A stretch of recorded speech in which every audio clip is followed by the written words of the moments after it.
はい、皆さん、こんにちは。今日から、パテントターミノロジーという新しいシリーズが始まります。講師はこれまでに引き続いて、米国特弁護士であるブライアン・エプスタインさんです。はい、このシリーズでは、意味が分かりづらかったり、使い分けが難しい特許用語、表現などをできるだけ分かりやすく解説していきます。今回は装置と、何々するように構成されているという、特許業界で非常によく使う、単語、表現について見ていきたいと思います。ではまず装置についてブライアンさんにご解説いただきます。So Brian-san, the word sochi often appears in Japanese patent applications, and it can be translated as an apparatus or device. How would you differentiate between the two terms? Sure. So, apparatus, the term apparatus generally focuses on the operation that is performed by the thing. And so, therefore, it's a more general way of expressing the term sochi. And it's therefore better suited for the preamble, where we don't want to unnecessarily limit the scope of the claims. We're just trying to direct our examiner maybe to a particular searching area, as we discussed during examine ERCs. In contrast, the term device suggests some complexity to the thing or a special function. And so, therefore, it's a bit more specific than the term apparatus. It's also a little bit more structural. You're kind of describing, you're not just describing this thing in terms of its function or operation. You're starting to suggest that there's something special about it, that it's a little bit more involved, and therefore it's better suited for the claim body in a lot of cases. Okay,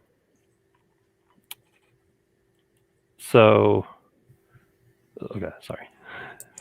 Yeah, はい、では次にね、検出装置っていうのは、センサーと、ディテクターに英訳されることもあるんですけども、この使い分けについて聞いてみたいと思います。Okay, Brian さん、検出装置、can also be translated as a sensor or detector. Do you have any thoughts on that? Sure. So, because Kenshutsu Sochi can be translated as sensor or detector, that makes it a little bit even better suited for the claim body than device. Now we're starting to get into a real sense of what is occurring. There's going to be a little bit of distinction based on what they actually perform. So, for example, a sensor might be something that would be a kenshutsu sochi that can sense something in the physical world.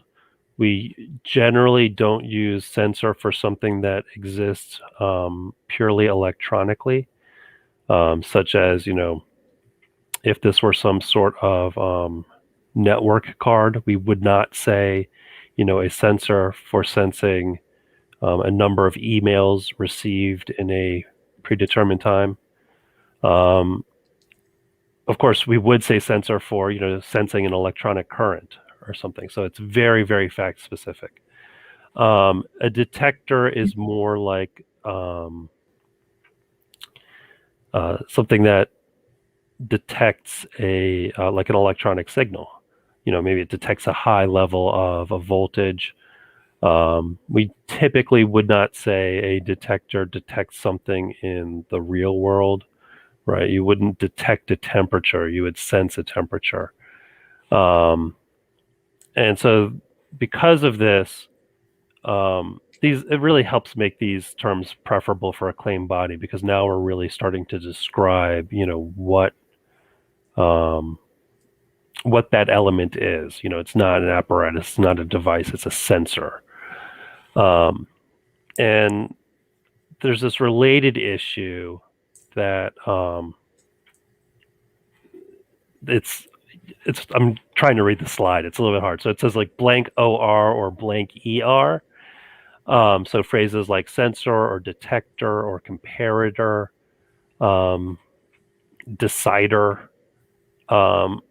These are sometimes construed as avoiding means plus function interpretation, 35 under 35 USC section 112F. This is kind of an older strategy. It's not as popular recently. The idea is that we're trying to claim this element in a purely functional way, right? Like a decider is a good one, because we're trying to claim something that decides.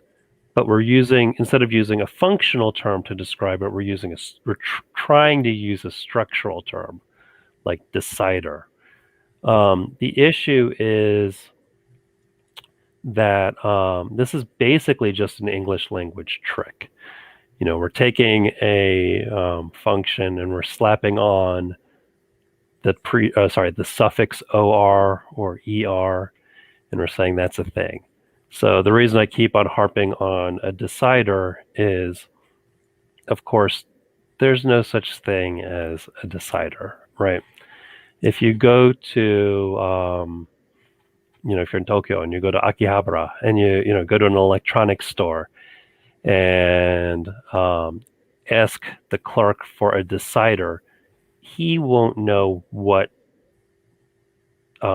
element to give you from the store, because there's nothing called a decider.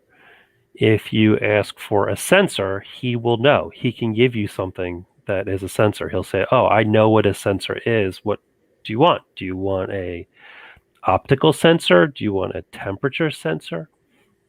And then you start getting into kind of a gray area with words like comparator. A comparator is a very specific thing. It's, there's a schematic symbol for it.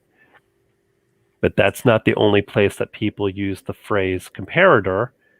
And so if I want that circuit component, then comparator is a great word. If I want just some sort of processor that's comparing two different voltages, or not even voltages, if it's comparing two different attributes of like an email or something, right? Like, oh, I'm comparing the subject line of this email to the subject line of another email. If you say that's a comparator performing that, I don't think that our hypothetical shopkeeper knows which product to sell you. And the reason that's significant is that means that this element is likely to trigger means plus function interpretation. And that's specifically what we're trying to avoid. And that's why it's important that this is just kind of a trick, because, years ago, when this strategy kind of evolved, the USPTO was just beginning their renewed interest in enforcing means plus function interpretation. And so, I think a lot of examiners kind of didn't interpret the claims under MPF. In more recent years, as the USPTO becomes more accustomed to analyzing claims with this kind of language, I've seen more examiners kind of insist that this is means plus function language, and I think in a lot of cases they're correct. Okay. はい、では次に、変わりまして、何々するように構成されているについて聞いてみたいと思います。Okay, Brian さん、the phrase するように構成されている is typically translated into configured to do something, for doing something, or that does something. Would you share your thoughts? Sure. So, so するように構成されている. Previously the translations for this phrase focused more on form for the sake of claim diversity. So again, this kind of relates to means plus function terminology. And so what we tried to do is when we claim something structurally, that is, we're trying to avoid means plus function, we would use phrases like to or configured to. Usually configured to. And the idea there is to say, look, these claims are the ones that use configured to. And then on the side, we would also have claims that use means plus function terminology. And so they would use the phrase like, for doing something. And so if our examiner said, which ones are the means plus function claims, or if, we were in a licensing agreement or litigation, we could point to the means plus function ones and say, look, this is the processor for doing something, or the means for doing something. This other claim uses this configured to language. And so that's our attempt to show that that claim is different than a means plus function claim. That's why we use this phrase configured to instead of using the phrase for doing something. These days, the view tends to be more fact specific in terms of how するように構成されている is translated. So for mechanical elements or conventional powered elements, a lot of times we use the phrase that does something. The idea is that, well, let me I guess walk through them a little bit more because they'll make sense in a second. In contrast, when we have novel powered elements, so now we're talking about, the major focus of the invention that happens to use electronic power. So, for example, a processor. That's where we use the phrase configured to. So why do we do this? So historically, claims used phrases like, a processor determining a value. And infringers would say, look, when I import my product into the United States, so one use for patents, of course, is to enforce them in the International Trade Court, the ITC, and to block competitors from importing infringing devices into the United States. And so if you have a patent that says, a processor determining a value, an infringer might argue that, look, we don't infringe because our processor is not the one determining the value, because when our product is imported into the United States, our product is off. They're in a box, they're not powered, they're not determining any value. Any potential infringement occurs once our customer buys this device and turns it on. Okay.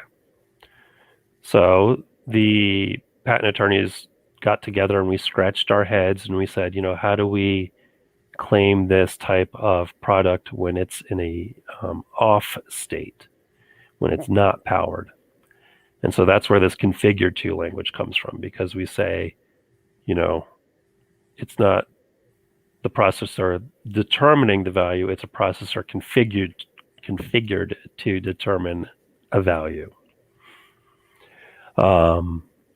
And then all the patent litigators got together and they scratched their heads and they say, we don't want to find this kind of, infringement. So we're going to limit the claim. We're going to argue that When you say configured to, that must be different than just a processor to determine a value, right?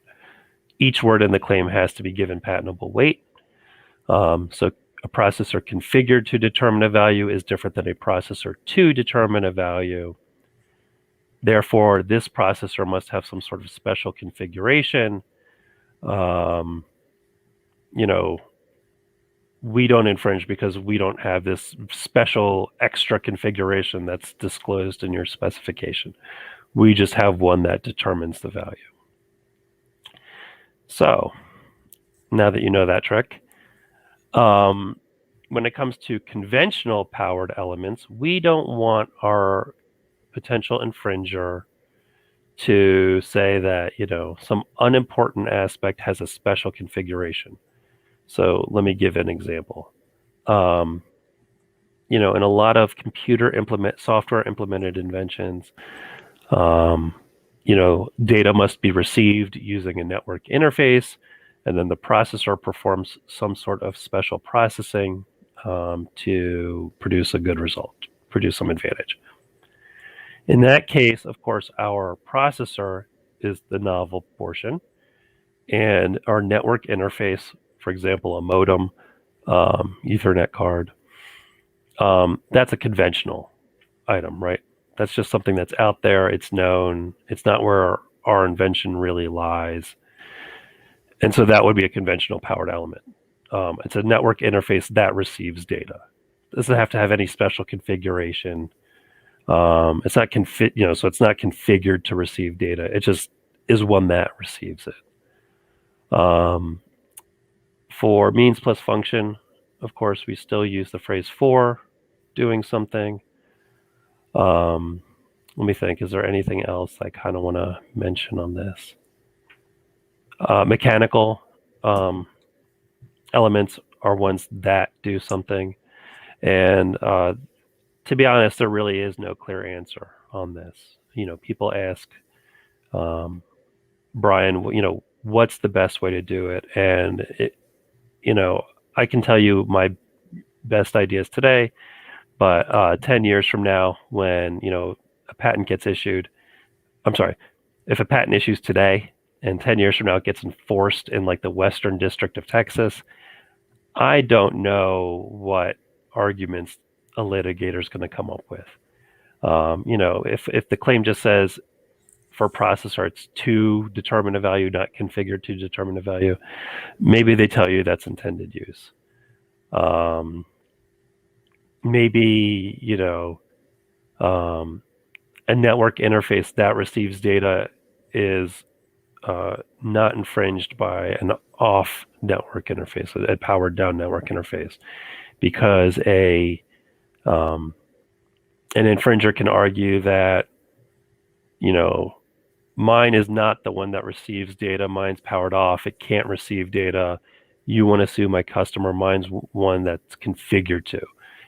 Everyone, but what I'm suggesting is that the litigators are always going to shift the language depending on what you claimed and what they do and what their purposes are. Maybe they just want to get out of the ITC and get into district court. And we don't have clear case law on this point. There's no guaranteed best translation. So the best we can do is like a fact-specific inquiry, consider what kind of element we're claiming. And one more thing on this novel powered elements thing. If we do choose a novel feature like a processor to be configured to, and our infringer is arguing that you have to have some sort of special configuration, that's likely the point in the claim in which we'll have the most support for special configuration in the application. So when you hear about this 112B rejection concerning indefiniteness and algorithms, that's what this is a related issue. It's not the same issue, but it's a very similar issue, because now this is the element that has the algorithm disclosed in the specification. network interface, conventional network interface, isn't going to have some sort of special configuration. It's not going to have an algorithm disclosed in the specification in many cases. And so that's why we kind of want to get away from configure to language for these conventional elements. We only want to use it for these novel powered elements. Okay, thank you, Brian-san. There might not be a clear answer to how to translate Sochi. Instead, the translation might differ depending on the location of Sochi in the claim. Similarly, するように構成されている can be translated on a fact-specific basis. They are preferred practices, but different applicants reasonably might have different preferences. This phrase should not necessarily be translated in only one way. Thank you. ここまで見てきたように、装置という単語は、クレームのどこに記載するかによって、どう翻訳するかが変わりうるということでした。また、何々するように構成されているの英訳は、まさにケースバイケースで、出願人によって好みが変わりうるということでした。はい、今回はこれで以上になります。ご質問や扱ってほしいトピックなどがありましたら、YouTube のコメント欄に書いていただくか、スライド最後に記載のメールアドレスまでお気軽にご連絡ください。では本日もありがとうございました。失礼します。ありがとうございました。